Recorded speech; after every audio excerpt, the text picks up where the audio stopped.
Well, let's go ahead and take, we had a few questions coming from Vicki, and David, I'll just have you address them instead of me reading them because you'll start talking about them.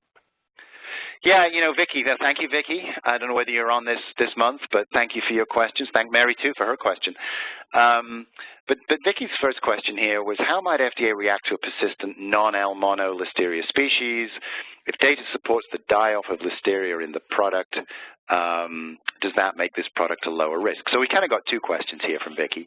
So how might FDA react to a persistent non-L mono? Well, oh gosh. These are all it depends types answers, but let me focus on this one. About a year ago, maybe 18 months ago, I was in a conference, and there was a speaker from FDA talking about how they were approaching Listeria in the environment. And actually, I asked in the Q&A part, I asked this very question of the regulators, and guess what? Guess what they said? The answer was, it depends. So I can quote directly from FDA as it depends. Now, obviously, for our audience, it's like, well, it depends on what, David? And so let me sort of expand on that just a little bit. The way that I interpreted the answer from the FDA on this was, if you've got non-mono Listeria in multiple samples in your Zone 2 area and your Zone 3 area, if you've got sloppy GMPs that they have found, if you've got essentially structural defects, then they would regard the persistent presence of non-L mono as significant. They might well issue a 483 based on that. Would they require you to do a recall? I think there may be situations in which the FDA found non-Listeria mono on a Zone 1 or a finished product. When you combine it with a history of multiple hits in the environment, poor GMPs, bad structures, drips in the wrong place, condensation, I think they could well trigger a recall for that. Not because of necessarily the presence of the microbe itself, but because they would claim and state that the product was produced under insanitary conditions. Typically, the FDA says where you've got non-L mono, L mono is not far away. And if you're finding non-LM strains, you may just not be looking hard enough for the LM, but it's lurking. And their point, the FDA's point here is the environment is permissive for the growth and survival of Listeria species. And if it will support a non-mono, it will support a mono. So the FDA can react very, very draconianly and very thoroughly and very aggressively to non-mono.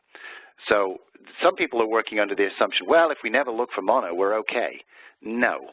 The whole point here is if, and I think many in the industry subscribe to this, if you're finding non-mono, treat it as if it's LM, which most people do, and that's my advice, do that, because the FDA probably will be doing the same. So that's a good question from Vicki. Second part to Vicki's question was, if data supports the die-off of Listeria in the product, does that make this product a lower risk? Well, of course, it does. If you've got data that make the LM die in the product, then over time, if you've got LM in there, then the infectious dose, i.e. how many Listeria do you need to consume to get sick, is you're going to be below that. I think, so on the face of it, this question is yes, if the data supports the die-off of Listeria, does it make it a lower risk? Yeah, for sure. Now, where does that sit from a FSMA regulatory perspective? Keep in mind that if your product is exposed between processing and packaging, then you would need to do an assessment to determine whether there is an environmental risk for Listeria or Salmonella, or both, depending on the environment that you're in. And if you've determined that there is a risk, and that the product is not further processed to destroy environmental pathogens like Salmonella and Listeria once it's in its final package.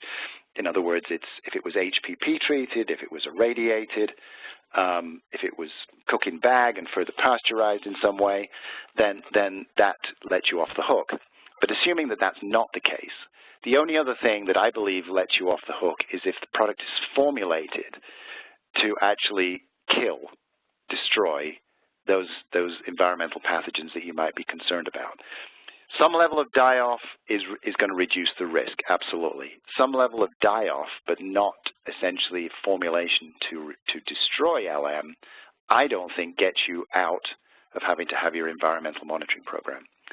So to recap on that, if you've got exposed product, you're putting it in a package, it's not formulated to kill Listeria, but you'll get some die-off, I don't think that's enough, in my view. I think the expectation from the FDA is that you need to have that formulated to kill the bugs.